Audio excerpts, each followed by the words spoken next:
नमस्ते बच्चों, sorry for the delay. मैं इतने टाइम से गायब रही, बट मैं कोशिश करूँगी कि मैं रेगुलर रहूँ और आप लोगों का हेल्प कर पाऊँ। तो today we will be discussing about important topic RAAS, that is renin angiotensin aldosterone system, जो कि हमारे बॉडी में काम करता है और ये मेडिसिन, फिजियोलॉजी, फार्माकोलॉजी सबके लिए इम्पॉर्टेंट है।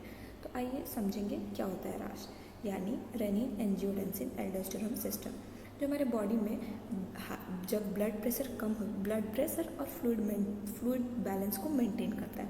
जब हमारे बॉडी में ब्लड प्रेशर कम हो जाता है, यानी कि हाइपोटेंशन, और ब्लड वॉल्यूम किसी भी रीज़न से डिक्रीज होता है, it will be either dehydration और शॉक, या फिर इलेक्ट्रोलाइट इम्बैलेंस हो। Electrolyte imbalance means sodium, electrolyte imbalance का मतलब हुआ कि सोडियम वोडियम का लेवल कम हुआ। तब क्या होता है, किडनी में एक सेल होता है जिसको हम लोग बोलते हैं जक्स्टाग्लोमेरुलर सेल। तो जक्स्टाग्लोमेरुलर सेल जो होता है वो एक एंजाइम रिलीज़ करता है जिसको हम लोग बोलते हैं रेनिन। अब रेनिन हमारे बॉडी में रिलीज़ हुआ। अब रेनिन का क्या काम है, रेनिन रिलीज़ हो गया। अब लिवर एक एंजाइम बनाता है एंजाइम जिसको हम लोग बोलते हैं एंजियोटेंसिनोजन। अब एंजियोटेंसिनोजन रेनिन के प्रेजेंस में एंजियोटेंसिनोजन टेंसिन 1 में कन्वर्ट होता है in the presence of renin, और एंजियोटेंसिन 1 जो है वो एंजियोटेंसिन 2 में कन्वर्ट होता है in the presence of ACE, मतलब एंजियोटेंसिन कन्वर्टेज एंजाइम।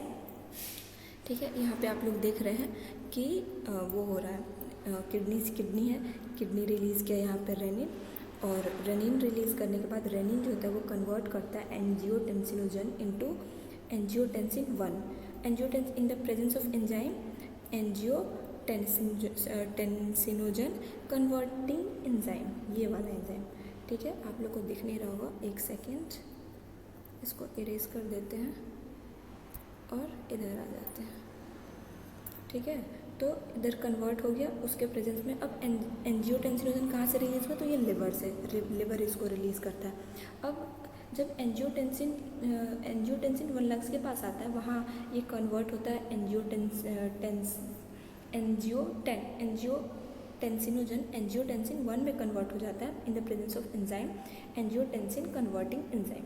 इससे एंजियो 2 बन गया। अब एंजियो 2 जो होता है वो बहुत पावरफुल हार्मोन होता है। ठीक है, ये ब्लड वेसल्स को कॉन्स्ट्रिक्ट करता है।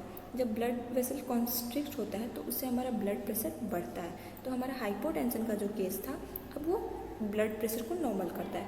एड्रिनल ग्लैंड जो होता है वो रिलीज़ करता है, फिर हमारा एंजियोटेंसिन 1 करेगा हमारा वैसोकॉन्स्ट्रिक्शन, और सोडियम वाटर का रिटेंशन करवाता है। ठीक है, तो जो भी वाटर लॉस हो रहा होगा तो हमारा लॉस नहीं होगा। क्योंकि वैसोकॉन्स्ट्रिक्शन हो रहा है आर्ट्रियोल्स में भी। और फिर इसकी वजह से हमारा होगा एल्डोस्टेरॉन रिलीज़ होगा।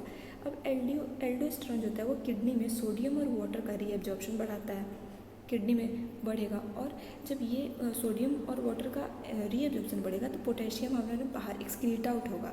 इससे बॉडी में वाटर का रिटेंशन होगा और ब्लड वॉल्यूम इंक्रीज़ होगा। और ब्लड प्रेशर भी नॉर्मल हो जाएगा। तो ब्लड प्रेशर वापस नॉर्मल स्टेट में आ जाता है और रेनिन की सिक्रेशन कम हो जाती है। जैसे ही हमारा ब्लड प्रेशर नॉर्मल होगा तो रेनिन किडनी के पास नेगेटिव फीडबैक कर जाता है, जिसके थ्रू रेनिन का सिक्रेशन कम होता है, तो फिर वो रेनिन रिलीज़ नहीं होगा। तो एंजियोटेंसिनोजन है जो वो एंजियोटेंसिन 1 में कन्वर्ट नहीं होगा। इस तरह से रास हमारे ब्लड प्रेशर और फ्लूइड लेवल को मेंटेन करता है। तो अगर आपको ये एक्सप्लेनेशन हेल्पफुल लगी हो तो लाइक, शेयर एंड फॉलो करना मत भूलिएगा। Thank you so much.